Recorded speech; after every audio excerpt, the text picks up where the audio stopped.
Hello, my name is Dr. Lizzie Johnson, and I serve as a field experience mentor for the iteach company.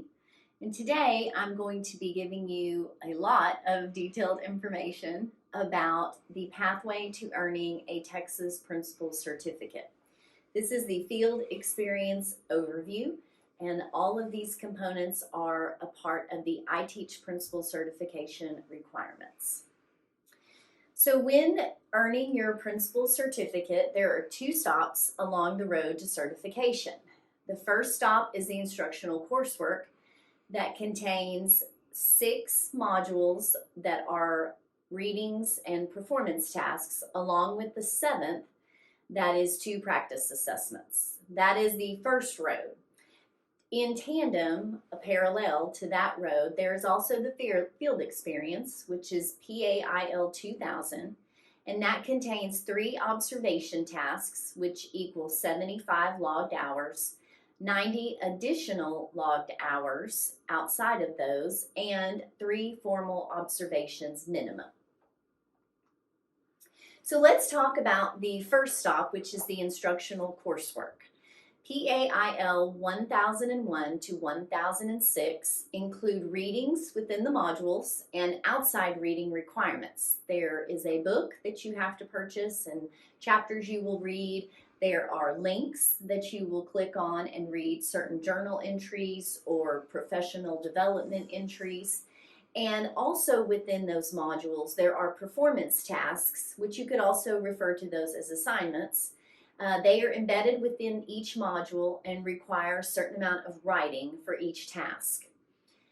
PASL 1007 will open once 1006 is complete, and it contains 2 practice assessments that you must score an 80 or above on in order to obtain your test registration code from the office to register for your 268 written principal exam for the state of Texas. So let's talk a little bit about the Principal as Instructional Leader 268 State Written Exam. The written exam consists of 70 selected response questions, which are multiple choice, 4 constructed response questions, which are open-ended dialogue narratives that you write, and they will give you a prompt, and then you will have a certain amount of space in a text box to answer the prompt. There is a 5-hour time limit for this exam, and I can tell you that most candidates spend the entire 5 hours at the testing center when taking this principal certification exam. The passing score is a 240, and the purpose of the Texas Principal as Instructional Leader exam helps to ensure candidates are prepared for the successful day-to-day responsibilities of a principal as an instructional leader in Texas schools. The link on this slide will take you to more information about that test. Personally, I can give you some advice and tell you that this test is not managerial. It is very much based in the instructional leadership world, and that most of the questions, including the constructed response questions, are about instructional leadership. So the second stop to certification is your actual field experience. You will be assigned a field experience mentor, and you will have access to PASL 2000 in the InstructNet system. Within the field experience, there are a few components that you must complete in order to be able to move out of that and be successful.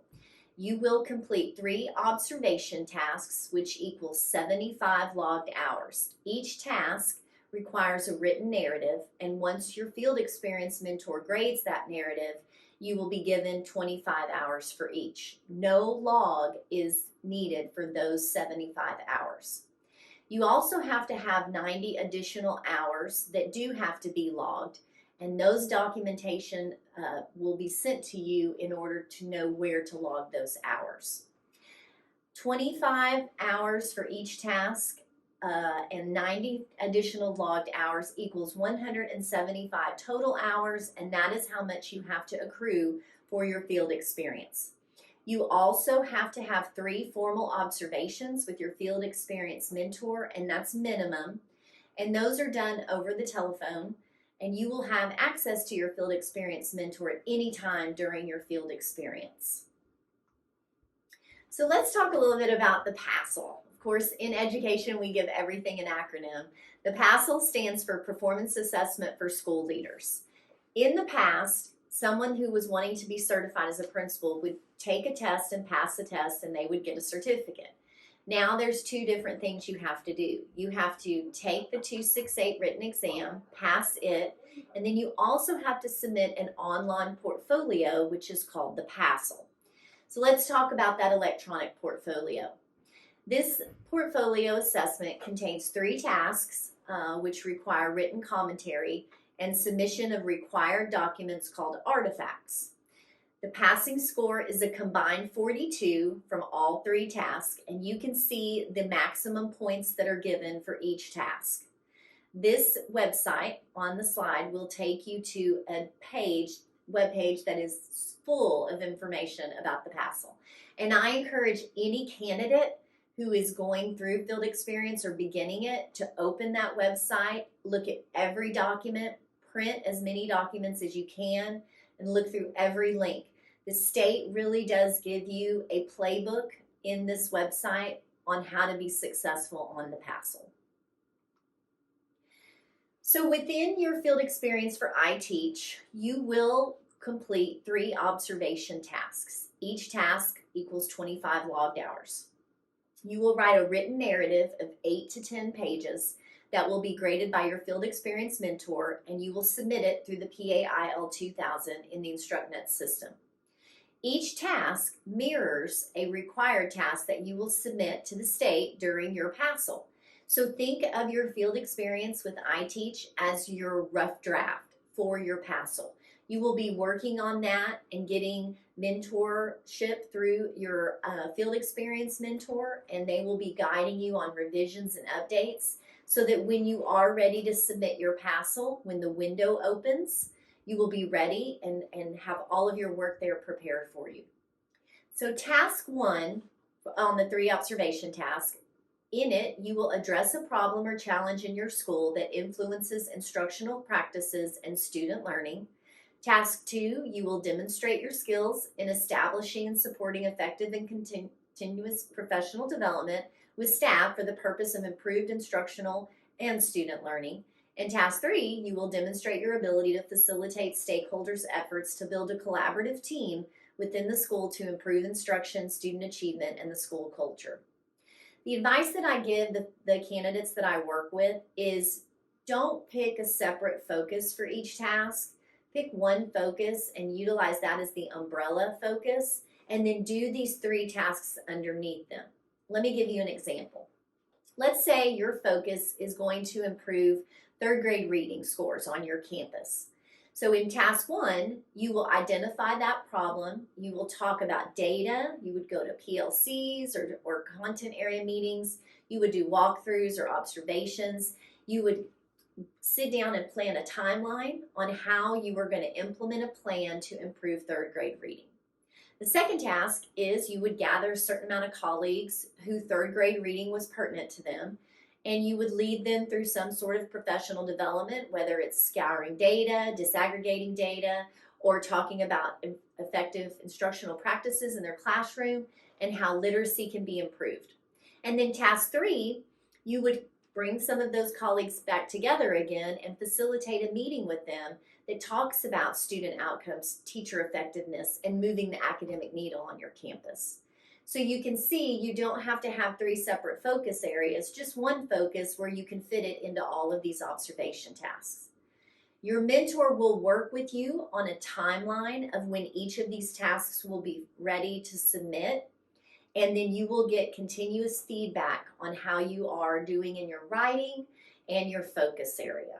Once again, this is really a rough draft or a dress rehearsal, you might say, for your actual PASL. So let's talk a little bit about the other 90 observation hours. You will be sent a log titled the Administrative Functions and Skills document. And in that document, there are multiple domains, 9 to be exact. Each domain has multiple boxes underneath it.